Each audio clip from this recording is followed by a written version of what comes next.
The Great Minnesota Get-Together kicks off this Thursday, but for the third consecutive year, there will not be a State Fair Express bus running in Brooklyn Park to help people get down to Falcon Heights. Delane Cleveland spoke to Metro Transit to find out why and to lay out options for people who don't want to drive. Hi, Rusty. I'm at the Metro Transit Park and Ride lot along 63rd and Bottineau Boulevard in Brooklyn Park. For years, people would pack the parking garage here, hop on a bus, and go to the State Fair. But Metro Transit officials say if you live in the Northwest Metro, you're going to need to find another way to get to the Great Minnesota Get-Together. It can be a parking mess over at the fairgrounds. It's hard to know exactly where to go. Brian Funk is the Chief Operating Officer of Metro Transit. And for anyone who's ever tried driving to the fairgrounds themselves, they can attest to the difficulties of finding parking. It's why Metro Transit launched the State Fair Express bus service 30 years ago. Year after year, we were adding sites, adding ridership, and we were well over 500,000 rides just during the 12 days of the State Fair on those express services. Then COVID hit, and with it came a loss of riders and a loss of bus drivers. As a result, Metro Transit could no longer offer rides to the fair at many of their usual sites. Last year we were at 3 sites, a lot less demand because people weren't sure about whether they were ready to go back to the fair itself or not. But now, Funk says staffing levels are beginning to creep back up, which will allow them to have 4 State Fair Express service sites in Bloomington, Cottage Grove, Minnetonka, and a new one in Blaine. We made the determination to use our park and ride on 95th Avenue and 35W in Blaine. And so depending on where you're at in the Northwest Metro, it could work to shoot over that way. Bottom line, people have a few options. Next year, Metro Transit's goal is to get closer to pre-pandemic levels of service. Our goal is not to slow down. Meanwhile, Metro Transit officials are hopeful that by this time next year, either this facility or another one in the northwest suburbs will be able to provide rides to the State Fair. In Brooklyn Park, Delane Cleveland, CCX News. With cell phones in almost every student's pocket or purse, teachers say it can be a challenge to keep students focused. Schools in the Robbinsdale district, like many others, are changing rules about phone use. Kevin Miller has more on the district's new plan. I have 4 kids of my own. 2 of them are seniors, and they have an addiction problem to their phone. And I see it as a parent. Well, kids have never been short on electronic distractions. The phone usage after COVID was much higher than it was pre-COVID, and kids, that's what they were doing when they were at home. This is our handy dandy. Teachers were feeling fed up with cell phones after last year. Hoods are up and you don't know if the earbuds are in. Then not listening to instruction, then asking the questions later on that the teacher already addressed. Armstrong High School Principal Eric Norby says electronic devices aren't just in-class distractions. We really noticed lack of student engagement, felt like there's some isolation, and a lot of mental health in the cyberbullying. To address those issues, Armstrong and other high schools in the Robbinsdale district are now asking students to stow their cell phones out of sight during class. I think it's reasonable for 50 minutes if that's how much it's going to be. The school is starting a 3-strike policy. If students are caught with their cell phone out more than once, they can get a call home to their parents. After a 3rd time, there could be, we're going to take the phone for the day. The key is the teachers are not touching phones. Math teacher Tim Lloyd hopes students start making more real-world connections in class. More interaction between student and student teacher. Until then, it may take a big effort to pry students away from their screens. It's going to take us 2 to 4 weeks to do it. It's going to take time, but they'll adjust and they'll be just fine. In Plymouth, Kevin Miller, CCX News. Where would Dorothy be without those red shoes, or the Phantom of the Opera without that mask? Costumes play a huge role in storytelling, and there's a place in Osseo that's outfitting performing groups with affordable rental attire for their upcoming shows. Sarah Allen explains how the Cross Community Players Costume Center is helping actors look good while breaking a leg.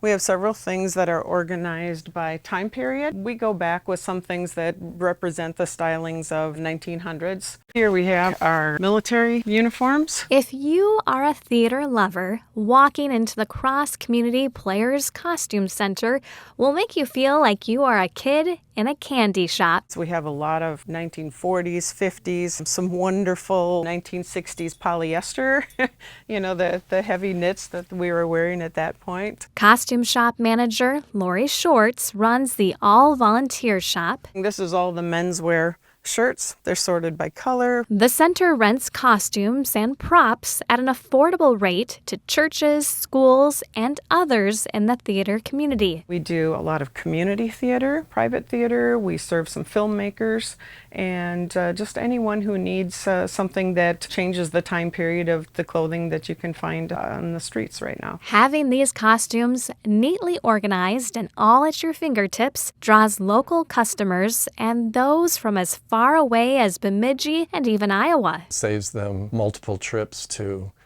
thrift stores and places like that. And Lori has everything cataloged so well. There's about 20,000 different items here that can be used in theatrical productions.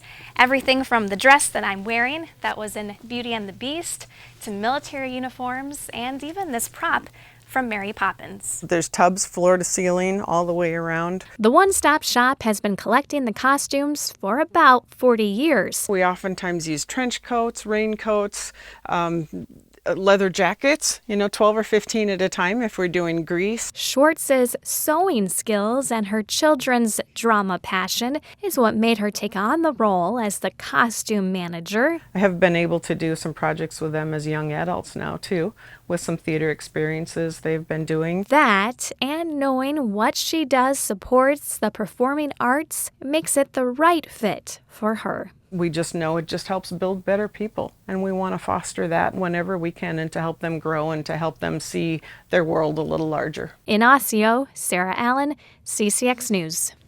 Along with all those costumes and props, the center also houses light and sound equipment and has room to build sets.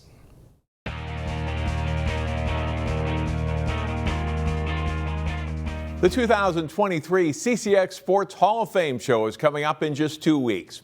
Last year, Jay Wilcox profiled one of our 2022 inductees, 2009 Cooper High School graduate Rodney Williams. He's one of the most spectacular basketball stars ever in the northwest suburbs. We welcome 2009 Cooper graduate Rodney Williams Jr. to our CCX Sports Hall of Fame. It means a lot, man.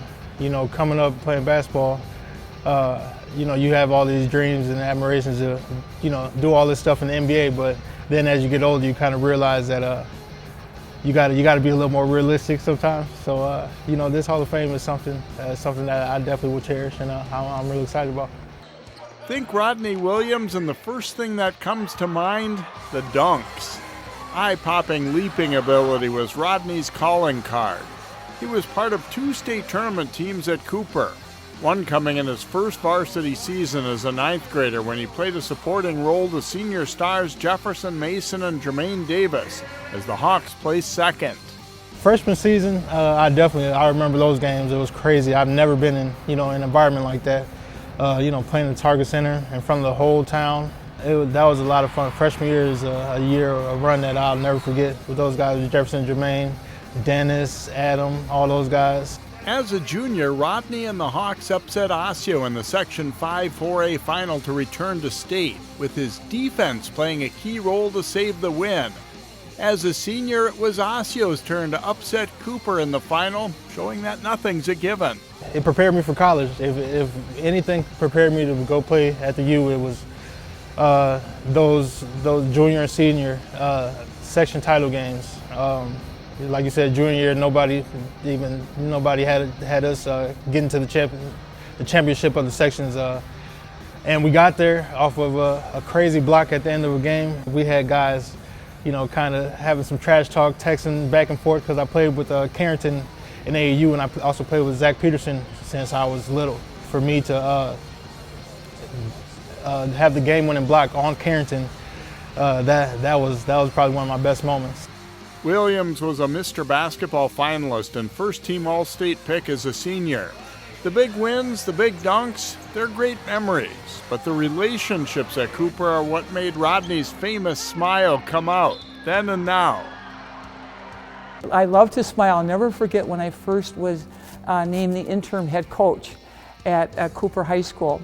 and I was coming in the back door for practice, and here comes Rodney down the hallway with that big smile, and he gave me a big hug and said, "Coach, don't worry, everything will be okay. I'm going to be right there with you." Playing with my brothers, man. You know, in high school, it's usually the same group of guys that you're rolling with for your whole 4 years, and I was fortunate enough to get the same group of guys for the majority of my time here. So that's the thing I think about most, is just playing with those guys and the fun that we had, you know, on the bench and the locker rooms and all. After high school, Rodney signed to play for Tubby Smith at the University of Minnesota and worked hard to round out his game. He became a 3-year starter, leading the team in scoring, rebounding, blocks, and steals as a junior. The Gophers reached 2 NCAA tournaments and had an NIT runner-up finish in Rodney's career.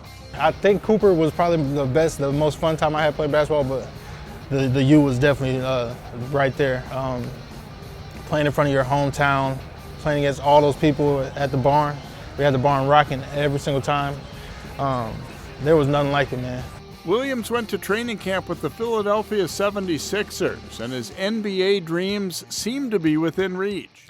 That was Jay Wilcox reporting. A reminder that the 2023 CCX Sports Hall of Fame show, featuring 4 new inductees, will air Labor Day weekend here on CCX1 and online at ccxmedia.org. Find more prep sports games and highlights at ccxmedia.org and follow us on social media.